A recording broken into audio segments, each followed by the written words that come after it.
think that's relevant at the moment. I absolutely and positively have no idea whatsoever. Well, it's always good to be sure of oneself. Apparently, it helps when trying to overlook one's failures. But I know what I saw. I'm not making this up. Mr. Wright, please. You've got to believe me. Emma. Blue Badger didn't even exist 2 years ago. So what exactly did Emma see? I've gathered all the evidence. All that's left now is to put the pieces of the puzzle together. So I'm supposed to say, I do know what it is?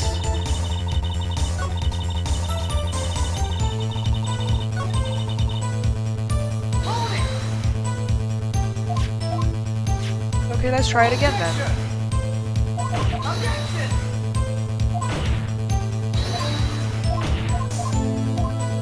Okay, I just might know. The Blue Badger hadn't even been dreamed up when Emma drew this picture. Yet, she's certain she saw its shadow. Ladies and gentlemen, it is the defense's belief that on the fateful day 2 years ago, there indeed was something that looked similar to the Blue Badger. Something that is now sitting in this very room. Mr. Wright. In this room. Very well, Mr. Wright. What is it that the witness saw in that instant? Please show us this mysterious Blue Badger look-alike. What is it? Is it this? I mean, this one has horns, right? 1, 2, and then like, I guess that's 3. Oh, there's another horn right there.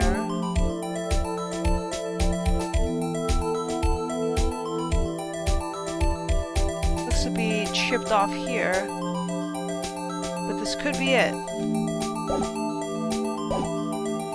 think this is it. The mysterious Blue Badger was in fact this. But that's... what exactly is that? I believe it's some sort of jar. But Mr. Wright, that doesn't look anything like the Blue Badger. Indeed it doesn't. As it stands now, it's just a plain jar. However, what if we were to change our viewpoint? Our viewpoint? I've got to show them the correct angle to look at this from. Like this.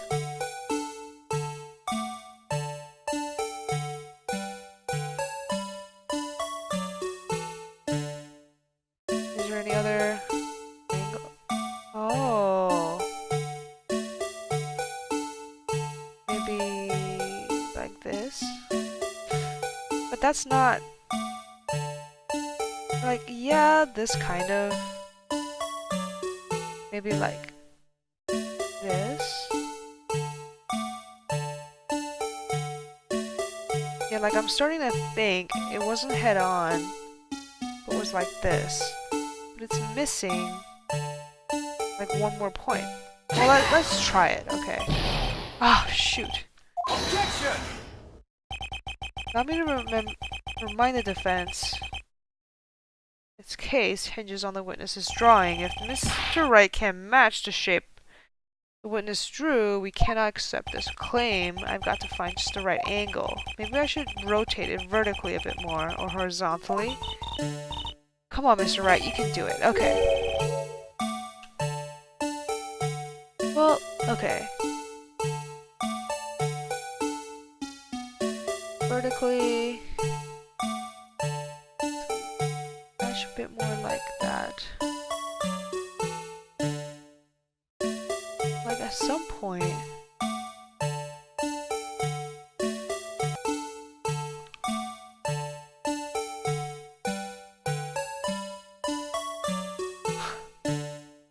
Ah, it's so frustrating. Oh! I think this is it. This kind of looks like it, huh? There we go. Oh man, that was that was tough. Well, is this a miracle or what? No one can possibly deny this jar's resemblance to the blue badger. No, it can't be. Order! Order! The defense has proven its claim. The mysterious blue badger witnessed on the day of the crime was actually this. Although we all enjoyed Mr. Wright's dramatic performance, one question remains. What's your point? What do you mean?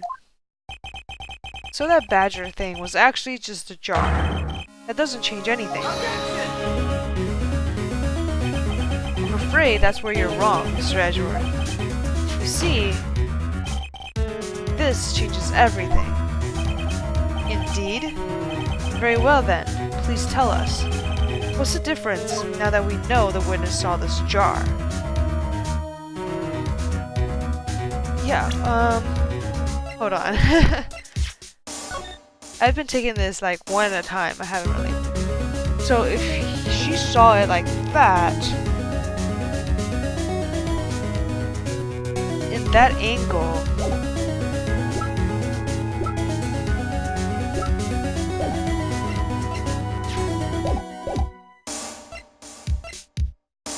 the location, the murder weapon for the murderer.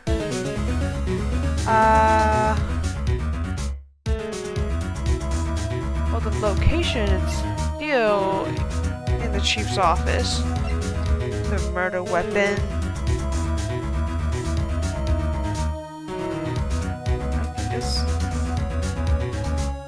Like the jar wouldn't be the murder weapon. The murderer.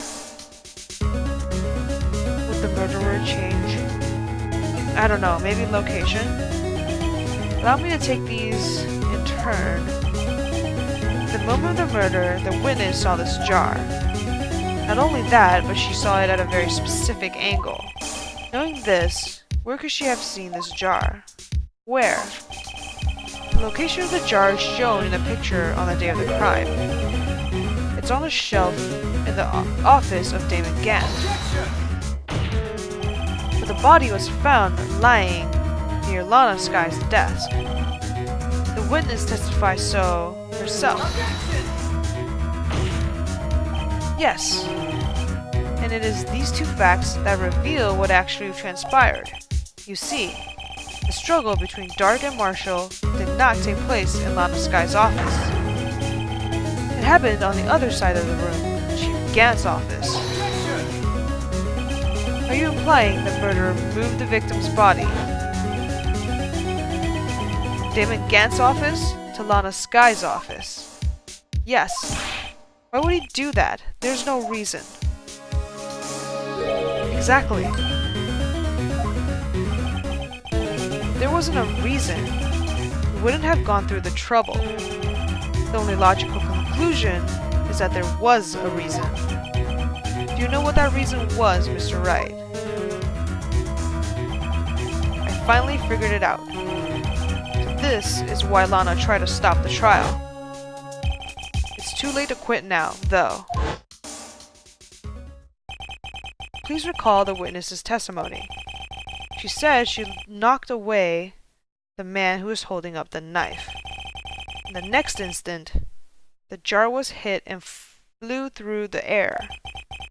Now tell me, what could have sent the jar flying?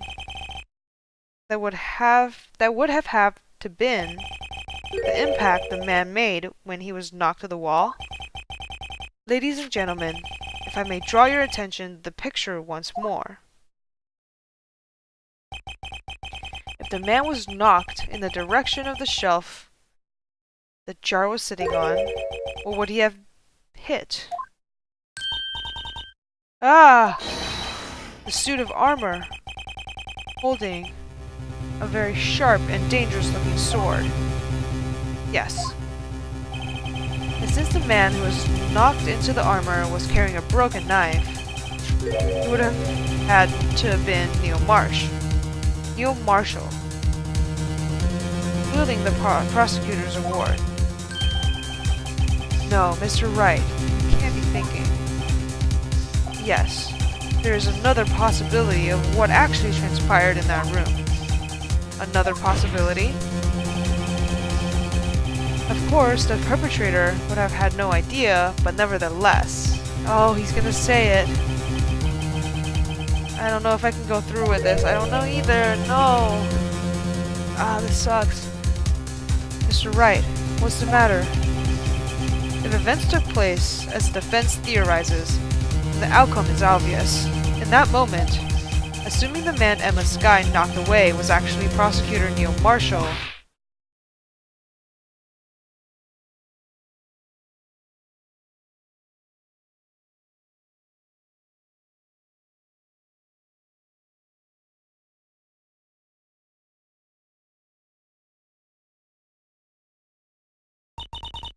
you mean Mr. Marshall died because of me? No! Oh, poor Emma, that sucks. I feel so bad. I never imagined her testimony would lead to this. So it was the witness who took the victim's life, and then proved so with her own testimony. This is unprecedented.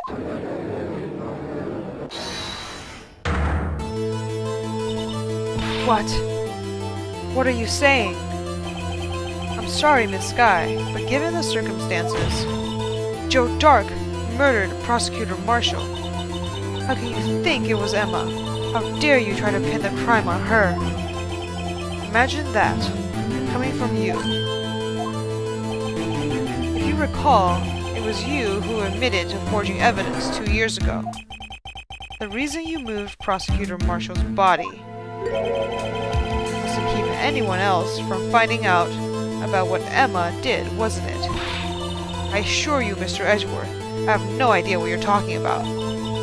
If you hope to have anyone believing your insane allegations, I'm afraid you're going to have proof. Tell me, do you have any conclusive evidence that proves my sister killed Neil Marshall? Evidence? I'm willing to bet you don't.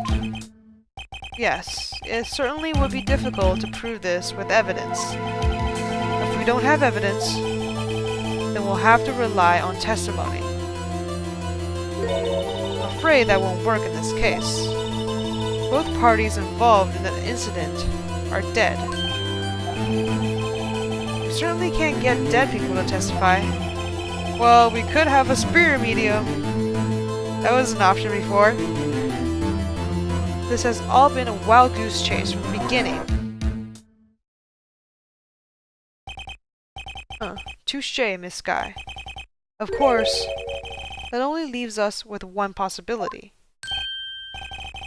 You mean, there's still another possibility? What do you mean, Mr. Edgeworth? I mean, the possibility that the victim has left us a message. For better or for worse, Mr. Marshall did not die instantly.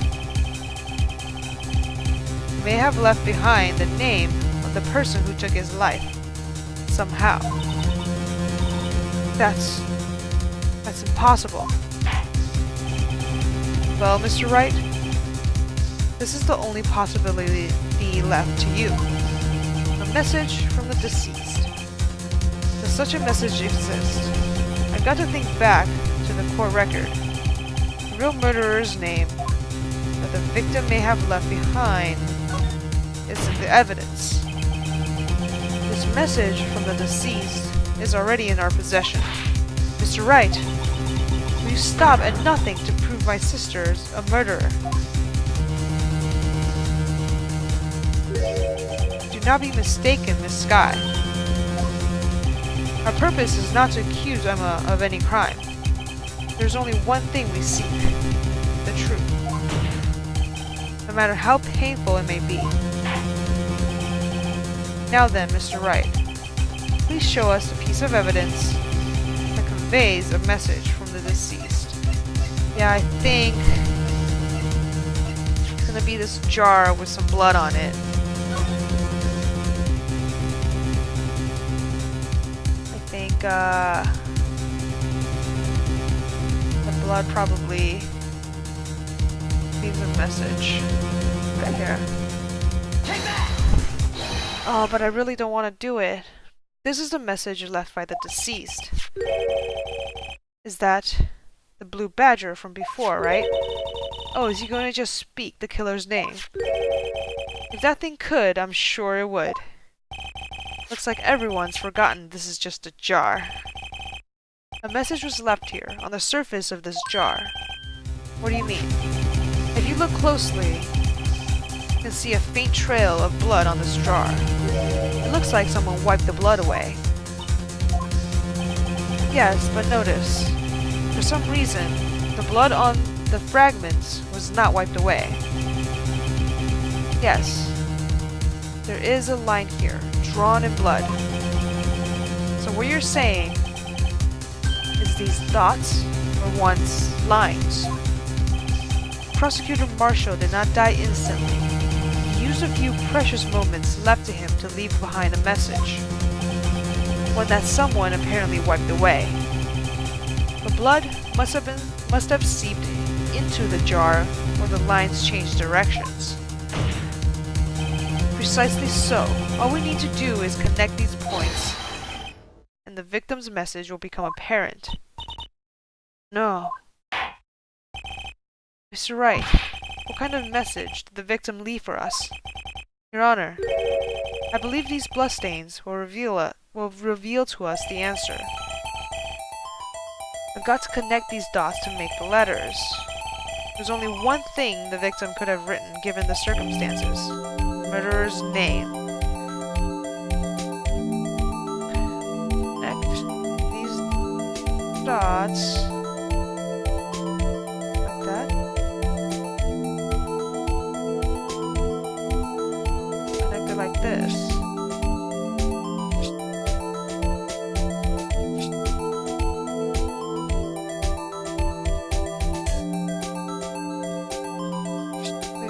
Connecting these two? I don't know if that's right. Can I restart? I mean, I'm pretty sure it says Emma. It should have been like this, but I think I need to restart. Okay, here we go. We can go back. Yeah, I'm pretty sure these lines spell out Emma.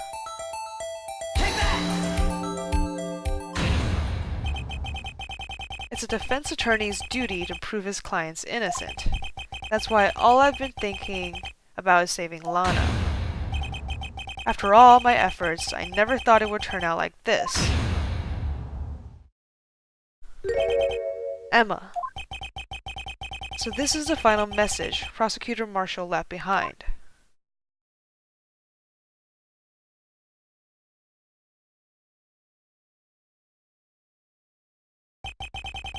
Of all people,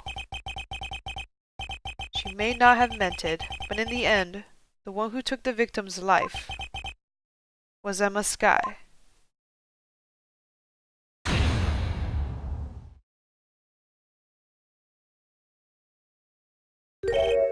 See, Worthy? Can't say I didn't warn you. No, you're the big bad. You're the real bad guy here. Feeling about you. Chief Gant. You understand the implications of what you've done. What? What are you talking about? 2 years ago, Joe Dark was sentenced to death. He was convicted because of his final murder. I believe you were the prosecutor in the case, were you not? Ah. Yes, Worthy. Because of you, an innocent man was sentenced to death. Not only that, but he used forged evidence to ensure his conviction. Oh, you're so evil, man. Objection! Oh, what an ass. But Joe Dark really was a serial murderer. That's undeniable. I'm afraid that's not important. Didn't you know? We aren't defenders of justice. What? We're merely keepers of the law. Sentencing a man to death is no light matter. Even if there wasn't any cover-up or evidence forgery, ultimately the responsibility falls on the prosecutor in charge. Despite what anyone may say, this fact cannot be denied.